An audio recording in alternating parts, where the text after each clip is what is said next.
হিসেবে যখন নারীর সম্মাননা পাওয়া হয় এর থেকে বড় সম্মানের আর কিছু হতে পারে না। সত্যিকার অর্থে ভীষণ ভালো লাগছে আজকে আলোকিত নারী কল্যাণ ফাউন্ডেশনের উদ্যোগে নারীদের যে সম্মাননা জানানো হয়েছে সেখান থেকে আমাকেও তারা এখানে সম্মানিত করেছেন। সো আমার পক্ষ থেকে আলোকিত নারী কল্যাণ ফাউন্ডেশনের সবার প্রতি রইল অনেক অনেক ভালোবাসা এবং সম্মান। খুব ভালো লাগছে কারণ আসলে আমরা তো কাজের স্বীকৃতি হিসেবে অনেক সময় অনেক অ্যাওয়ার্ড পেয়ে থাকি, অনেক সম্মাননা পেয়ে থাকি, অনেক স্বীকৃতি পেয়ে থাকি, কিন্তু যখন শুধুমাত্র নারীদের উদ্যোগে নারী সম্মাননা দেওয়া হয় সেটা অনেক বেশি স্পেশাল। ভীষণ ভালো লাগছে আজকে সম্মাননা গ্রহণ করতে পেরে।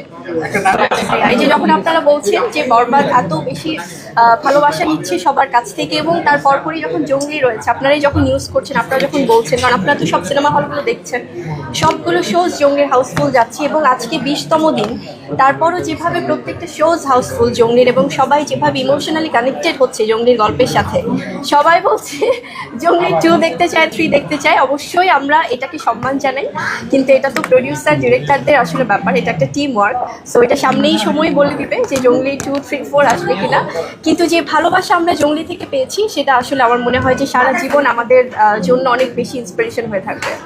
আমার মনে হয় সমাজে আসলে যেভাবে নারীরা এগিয়ে যাচ্ছে সেখানে নারীরা তো নারীদের পাশে থাকছে, কিন্তু তার পাশাপাশি পুরুষরা যেভাবে নারীদেরকে এগিয়ে যাওয়ার জন্য স্মুথ করে দিচ্ছে রাস্তা এবং তারা যেভাবে পাশে থাকছে, ছায়া হয়ে থাকছে, সাপোর্ট দিচ্ছে, সেটা আমার পক্ষ থেকে আমি সব নারীদেরকে তো সেলুট অবশ্যই জানাই এবং পুরুষদেরকে অনেক সম্মান জানাই।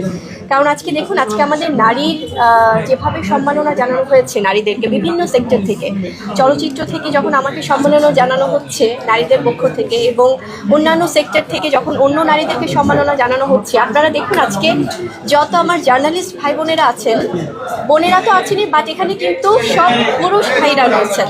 সো আপনারা যদি আজকে এসে এখানে এটা কভারেজ না করতেন, আমরা কিন্তু এই সম্মাননার বিষয়টি সমাজকে বা সবাইকে জানাতে পারতাম না।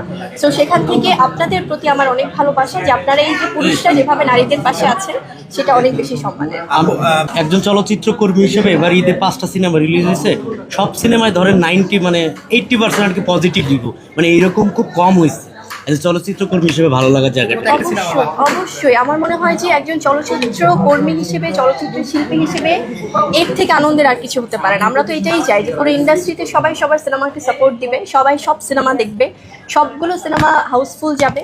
এবং যখন জঙ্গলির শোজগুলো হাউসফুল যাচ্ছে, যখন বরবাদ বা বরবাদের পরপরই যখন জঙ্গলি বলা হচ্ছে, এরপর অন্যান্য সিনেমাগুলো সমান তালে কিন্তু সবাই কিন্তু ভালোবাসা দিচ্ছে এবং দেশের বাইরে সবাই মুখিয়ে আছে। অলরেডি দেশের বাইরে আমাদের বাংলা সিনেমা রিলিজ হয়ে গেছে, সবাই ওখানেও হাউসফুল শোজ দিচ্ছে। একজন চলচ্চিত্র শিল্পী হিসেবে আমাদের কষ্টটা সার্থক হয় তখনই যখন এবারে ঈদের মতো আমরা দেখছি যে আসলে হুমড়ি খেয়ে দর্শকরা পড়ছে এবং সকল শ্রেণীর দর্শক ভাইয়া, শুধুমাত্র কিন্তু আছে না যে আপার ক্লাস বা শুধুমাত্র মিডল ক্লাস, তা না, সব শ্রেণীর দর্শক যারা কিনা হয়তোবা হলিউড সিনেমা দেখে অভ্যস্ত, সেখানে আমাদের সিনেপ্লেক্স থেকে হলিউডের সিনেমাও কিন্তু মানে নামিয়ে দেওয়া হচ্ছে, যেখানে বাংলা সিনেমার ডিমান্ড। সো এটা মনে হয় আমাদের জন্য অনেক প্রাউড মোমেন্ট। এই ধারাবাহিকতা থাকুক। এর পাশাপাশি আমার মনে হয় যে এটা শিল্পীদের আমাদের যেমন দায়িত্ব, আমার সাংবাদিক ভাই বোনেরা যেমন তাদের কষ্ট, তাদের পরিশ্রম সেই ঈদের আগে থেকে শুরু করেছে, এখন অবধি তারা এটা বজায় রেখেছে এবং সিনেপ্লেক্স কর্তৃপক্ষ, সিঙ্গেল স্ক্রিন কর্তৃপক্ষ, প্রডিউসার, ডিরেক্টর সবাই এটার সাথে ইনভলভ। সো সবার পজিটিভিটি আসলে এটা এসেছে।